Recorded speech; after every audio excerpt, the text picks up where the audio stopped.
These particles will react into two charges. One is a positive charge, the other a negative charge. In this lesson, we're going to discuss charged bodies. The reaction of the particles indicate that a field exists between the charges. This field is an electrostatic field. In this discussion, we'll find out how the materials become charged, the effect that two charges have on each other, and we'll discuss the electrostatic field that caused the particles to react. You've seen the effect of charged materials many times. One example is running a comb through your hair or rubbing it with some material such as, say, fur or wool. And the comb then picks up bits of paper. Or perhaps a balloon that magically sticks to the wall after you've rubbed it on your clothing. Or perhaps you recall an occasion of sliding across a car seat, reaching for the door handle, and zap, you received a shock.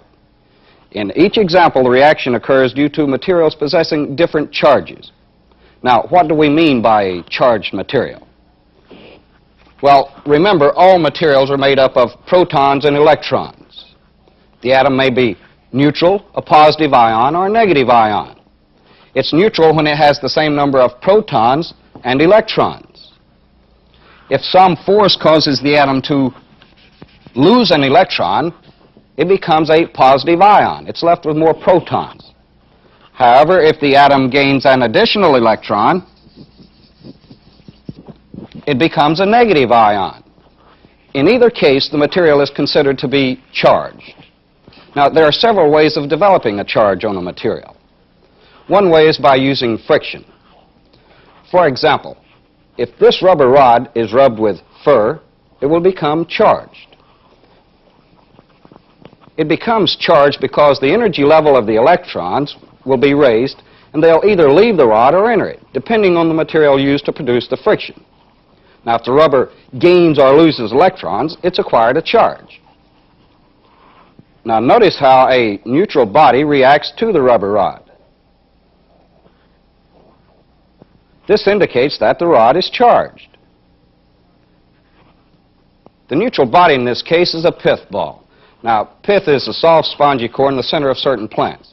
And I'll use it throughout this discussion because of its ability to acquire charge, to hold a charge, and to react readily to other charged bodies. Now, another way to charge an object is by the conduction method. Now, in this, I'll again use the rubber rod, and I'll charge it with the fur.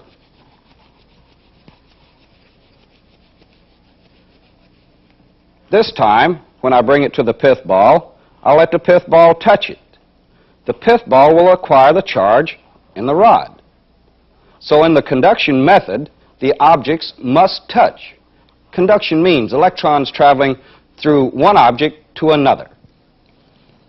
Another method of charging an object is by induction. Now, to show this method, I'll use a pith ball, a glass rod in this case, and an electrical voltage source. Now, the source that I'll be using is very dangerous, so as a safety measure, I'll use this insulating rod to handle the voltage. Notice that the pith ball isn't reacting to the glass rod, so there's no charge on it. Now, I'll bring the voltage source in to the other end of the rod, but I'm not going to touch it. Now, watch what happens when the glass rod becomes charged. The pith ball is attracted to it, but why? Well, the charge from the source is creating a force which causes the free electrons in the rod to pile up on one end. The end that gains electrons will be negative, and the pith ball is reacting to this negative buildup. In other words, the electrons in the rod have been induced to move by the charge of the source. Charging by induction. Okay, turn off the voltage source. Okay, it's off. The three methods of charging then are by friction, conduction, and induction. The most practical means are induction and conduction, but in some cases friction can develop a tremendous charge. Lightning is an example. When warm and cool air come together, there's a tremendous amount of friction developed, and a very large voltage.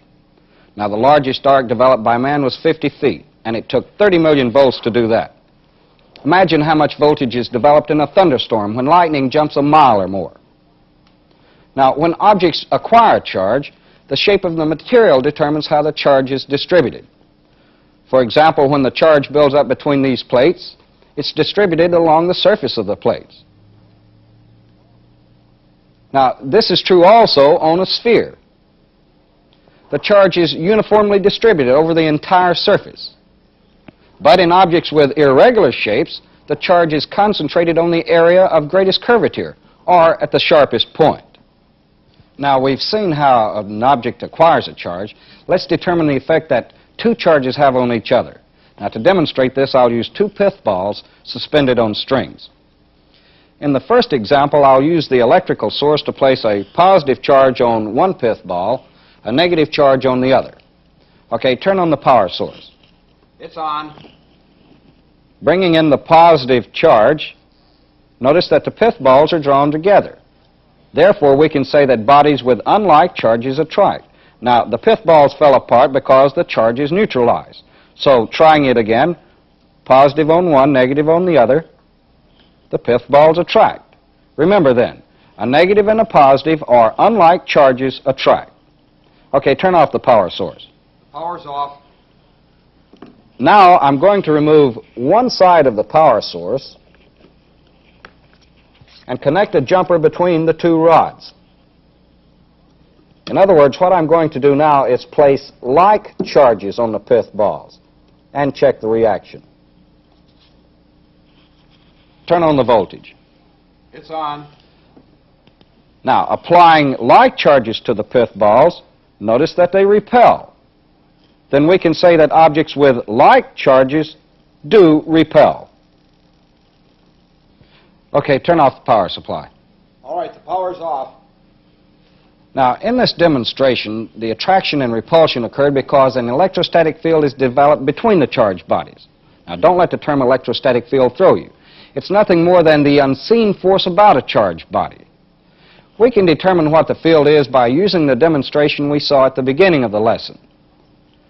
Now, I'll place a positive charge on one metal plate and a negative on the other, and there should be a force of attraction. Now, to see the electrostatic field that creates the attraction, I've put some small light particles between the plates. Now, as the charge develops, notice the reaction of the particles. They tend to gather and form lines between the plates. Now, these are the electrostatic lines. It's the force that's developed between charged bodies. Now, the strength of this field is determined by the amount of charge on each body and the distance separating them. This formula shows the relationship of the distance and the charge on two bodies. For example, if we increase d, the distance between two charges, the force will decrease. If we increase q, the charge on the body, the force will increase. Now, here are some terms associated with charged bodies that you should become familiar with. A coulomb, for example, is a measure of the amount of charge. Electrostatic unit is also a means of measuring the charge on a body, while dyne is the unit expressing the amount of force between two charged bodies. Now, make sure that you understand how a charge is developed and the laws of attraction and repulsion. These are very important laws, laws that form the basic principle of operation for all electronic circuits. In our next discussion, we'll apply these laws to develop a better understanding of practical electronics.